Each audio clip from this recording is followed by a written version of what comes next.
It's Tuesday, March 29th. Tonight, helping food entrepreneurs cook up their own businesses. Next on North Carolina Now. Quality public television is made possible through the financial contributions of viewers like you, who invite you to join them in supporting UNC-TV. Funding for the North Carolina Rising series was provided in part by the Golden Leaf Foundation, dedicated to the long-term economic advancement of tobacco-dependent, economically distressed, and rural North Carolina communities.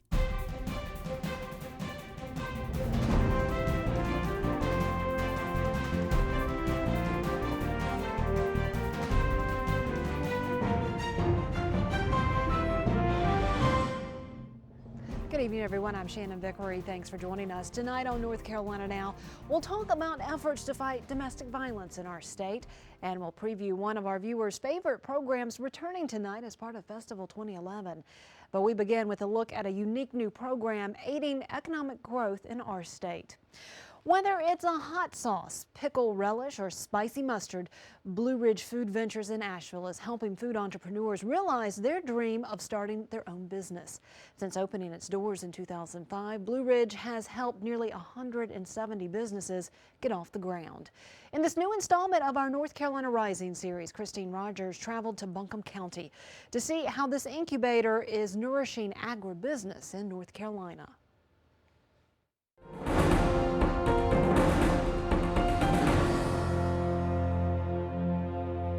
This thing has to stir a little longer. Well, I'm baking pretzels, Bavarian style soft pretzels. Sadie's Caribbean fish cakes. Sadie being my mom. My product is a fresh herb seasoning. So I chop up fresh herbs and bottle them. Visit Blue Ridge Food Ventures most any day of the week, and you will find the 11,000 square foot commercial kitchen buzzing with activity.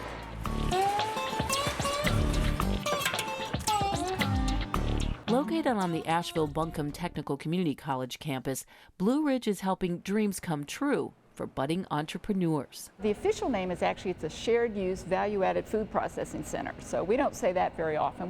We call ourselves a kitchen incubator or a food business incubator. We grow small food businesses. Well, this place is great. You know, it has a mixer, it has an oven and a table, and that's pretty much all I need. Erhard Schofman is hoping to bring a little of his native Germany to Western North Carolina. I was kind of setting out to recreate the taste from my childhood. Blue Ridge Food Ventures provided Erhard with a place to try his business without a big financial investment. I mean, this is great because it's pretty low risk. You know, you start from zero. We lower the cost of failure. It gives people an opportunity to try out their dream. They've always wanted to make their grandma's pickle relish or hot sauce, but if you start looking into equipping your own kitchen and you're putting $100,000, $200,000, $300,000 just to get the facility to try and see if anybody wants to buy your product. It has been absolutely immeasurably valuable in getting my business going. I couldn't have done it without this commercial kitchen. Once a real estate paralegal, Leslie Suber moved from New York to Charlotte in 2007. Unfortunately, soon after I got to Charlotte, I got laid off.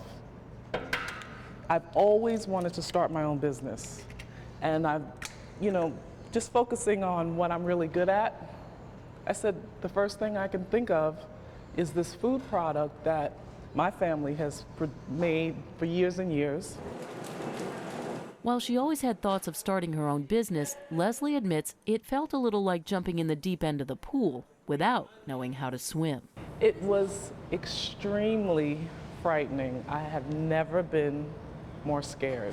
Leslie's friend Olive, who is also from Charlotte, didn't share the same apprehension. I was always an entrepreneur by heart. I'm like the little kid that you saw on the corner selling lemonade. I had always been an entrepreneur. Olive was an insurance claims adjuster for nearly 20 years. Like Leslie, she was laid off. That's when she decided to make her part-time seasoning business a full-time job. In corporate America, you knew exactly what you were going to do when you go in, but I just love the fact that every day brings something new for me. I love being an entrepreneur. I marvel at the fact that a year later, we're still, in our house, food, not struggling. And that's all, just my faith. You have to have action, with faith. And I'm committed to it. Commitment is what Mary Lou Sergi says is essential for entrepreneurs to succeed. We want it to be a true business. It's not a hobby. It's not doing this just because everybody loves grandma's pickle relish.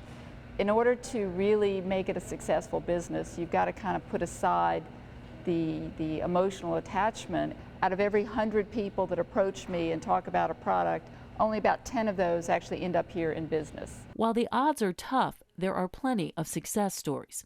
Take, for example, Buchi, the kombucha beverage maker. Kombucha is a very ancient beverage, maybe 2,500 years old, that originated in the Far East, traveled through Russia and through the spice trade, and it's a fermented beverage. It wasn't quite an adventure. We met, we didn't know each other, and we dove in and started doing this together in Janine's kitchen.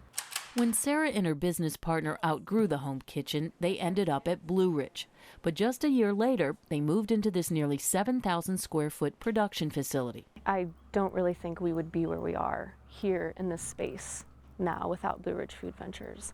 It would have been too big of a leap. With no experience as entrepreneurs, Sarah and Janine say Blue Ridge provided them guidance and marketing advice to help grow their business. The demand has been really, really great, and so we're just trying to fill the need and expand at a sustainable rate. We just started doing it, and everything just kept falling in place as we grew, and the right people came along, and it almost carried us as much as we carried it. If Blue Ridge food entrepreneurs have anything in common, it's the joy and pride they take in owning their own business. It's definitely more fun to work for yourself, and it beats staring at a computer screen for 10 hours a day, which is what I did before. While they start small, Blue Ridge encourages clients to think big. 5 years from now, I will most likely have at least 2 or 3 different products under the Sadie's name. Probably my own manufacturing facility. Like her friend, Olive hopes to outgrow Blue Ridge. Where I can have my own facility, employing people, giving back to the community.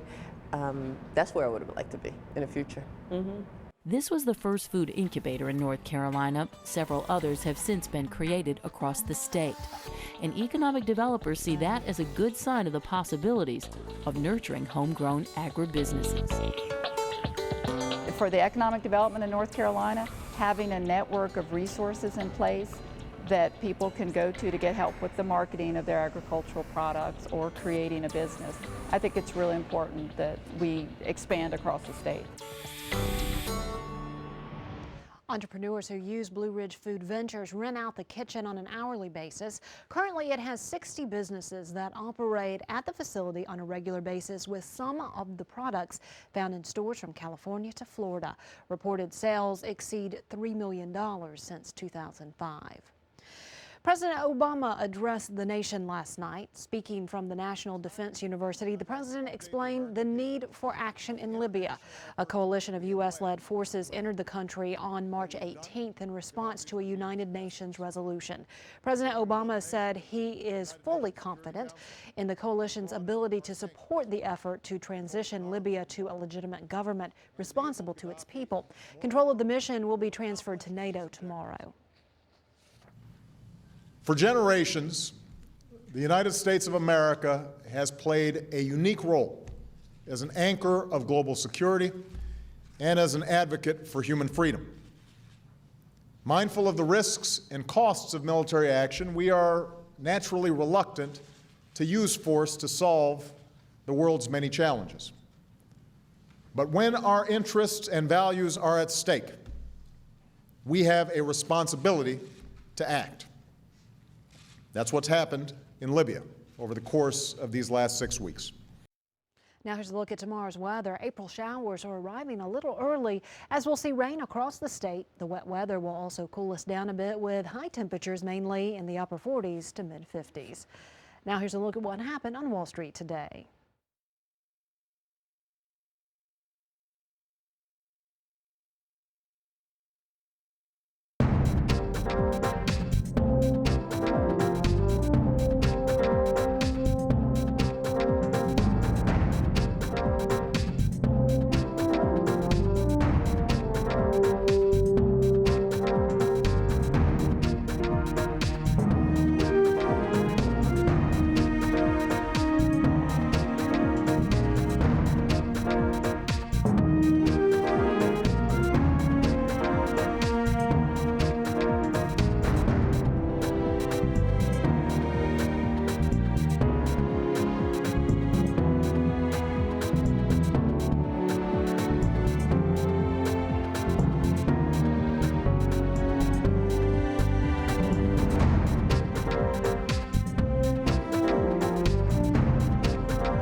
General Federation of Women's Clubs is one of the world's oldest women's volunteer service organizations, offering women in every state and more than a dozen countries the opportunity to make a difference in their own communities. The GFWC has also become a national leader in the fight to end domestic violence by raising awareness about the issue. Andy Johnson of the General Federation of Women's Clubs of North Carolina recently stopped by our studios to talk about the organization's efforts and mission. Andy Johnson, welcome to North Carolina Now. Thank you. You are the Director of Juniors for the North Carolina General Federation of Women's Clubs. First of all, tell us about the junior organization and the overall organization of women's clubs. Well, the Juniors of North Carolina are a part of the General Federation of North Carolina, and we are the world's largest and oldest volunteer organization for women.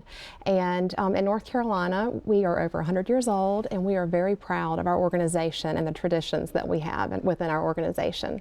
Now, how does the Juniors fit into the overall organization? The Juniors are a group of young women from the age of 18 through 40 that serve our communities and volunteer in our communities. One of the focus areas for the Juniors is in the area of domestic violence. Tell us about this program and why you chose this topic. Well, domestic violence, as everyone knows, is a very serious concern in all of our communities. Our project is something that was funneled down through our parent organization, the General Federation of Women's Clubs, and it is our organization's signature project. And through this project, we are hoping to bring awareness about this terrible, terrible thing that happens throughout many people's lives. It's not just for women, it's children that it affects, teens, as well as elders. What are some of the general information and statistics that we all need to know about domestic violence and what's happening in communities all across the state and nation? Well, there are roughly 71% of people know someone that has been abused in their lifetime. There are over 3 women every day who are murdered because of domestic violence. And ages, women and men, young men, 16 to 24 there is the highest rate of domestic violence that is occurring for that age group, which means, you know, teenagers and young adults who are, you know, just starting to date. There's a lot of violence that goes on in those dating years. How are you hoping to bring attention to this information throughout North Carolina? We are hoping to raise awareness about prevention of abuse of domestic violence through all of our clubs that we have. We have 23 junior clubs in our organization, and we are hoping to touch people in our communities to raise awareness. We would also like to help those who are in need. We do serve quite a few people and quite a few organizations, and Prevent Child Abuse America is an organization that we partner with, that we are trying to help to bring awareness. We, back in October, we held, several clubs held pajama parties, and we had guest speakers that came and spoke at our clubs to talk to us about domestic violence, as well as collecting pajamas to be donated to domestic violence shelters. When a lot of people think about domestic violence, they do just think about women, but you're also taking a broader look at families as well. Yes, we are. We are. Our organization, although we are a women's organization, we don't just look at women's issues. And something that I guess that I was made more aware about through this project was about elder abuse. And we need to be more aware about things that happen to those who can't fend for themselves. And it's not just the physical abuse, sometimes it may be financial abuse that could occur to those. And in fact, June 15th is Elder Abuse Awareness Day nationwide, and so we are hoping that we have clubs that will help bring awareness about this thing that happens to our elders. What do you hope to accomplish with all of this energy being devoted towards the issue of domestic violence?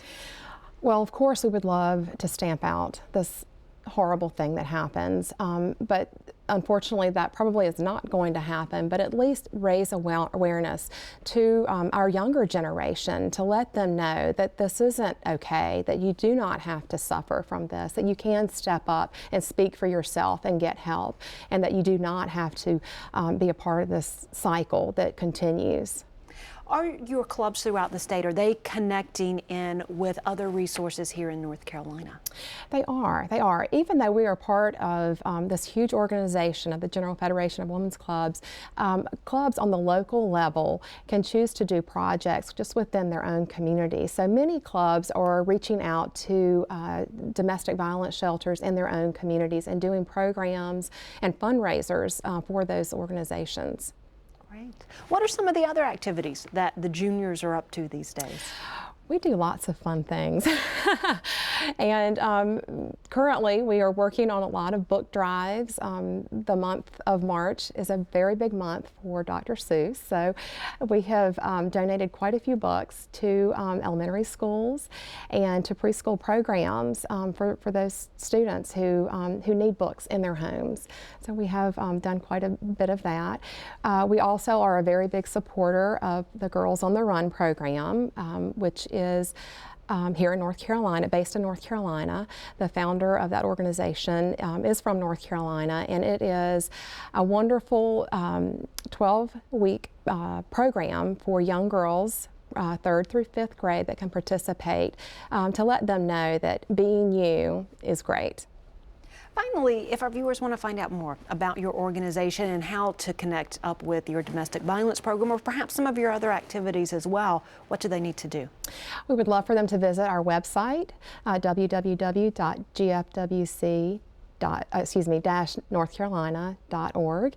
That is our state's website, and we also have our international website, which is www.gfwc.org, and there's a lot of information on both of those websites about the signature project, domestic violence. Andi Johnson, thank you so much for sharing all this information with us. Thank you so much. Finally tonight, great programming continues on Festival 2011 as we return to the Seagrove workshop of Master Potter Ben Owen III. Rob Holliday brings us the story behind this North Carolina family. Just a few steps away from Ben Owen III's state-of-the-art workspace, there's a window into a world where pottery came from a much different process. Along with his flip-a-switch easy electric wheel, Ben has a push-to-spin kick wheel. It's the one his grandfather, Ben Owen Sr., used when he began Ben Owen pottery back in 1959. Kind of building upon what was done in the past. Creating practical, simple pieces with Asian influences, Ben Sr. made a name for himself during his days at Jugtown Pottery. In 1959, he decided to turn in a different direction and try working on his own. He, with the encouragement of some of his customers and some of his friends, came out and started the shop here, and they called it the Plank Road Pottery. Ben Sr.'s daughter Jane says her father already had a well-formed following when he began his own pottery. But in the 1960s, his work began drawing even more attention.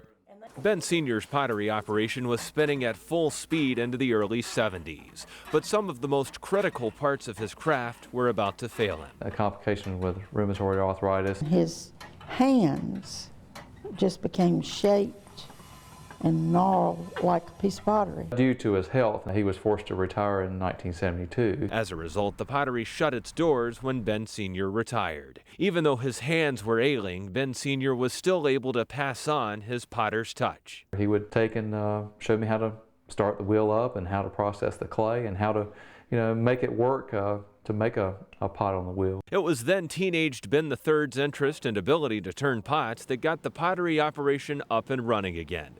In 1981, Wade Owen and his young son reopened Ben Owen Pottery. Once he saw that I was taking more of an interest in working with the clay, and my grandfather was encouraging me to continue on, and saw that my skills were progressing some, that my dad saw that maybe this is a great opportunity to maybe pursue this again and continue this tradition. The Owens had some help creating the new pieces from David Garner. We reopened it, and it was sort of like just walking right back in and turn on the lights and start up again. Although he's added his own touches, Ben's pieces are closely connected to those his grandfather created. The shapes that I make still reflect some of those simple forms, but I've been able to accent the surface. Daddy did have the opportunity to know that Ben had picked up the talent and was interested in it before he died. And I think that was good, that he did know that somebody would be carrying on. Ivy, I got a surprise for you. Do you want to go see your first pot out of the kiln? And now it's continuing to a brand new generation. We'll take you back to the Seagrove Workshop on Pottery Live with Ben Owen III tonight at 8. That's our show for tonight. Thanks for watching. Have a great evening, everyone.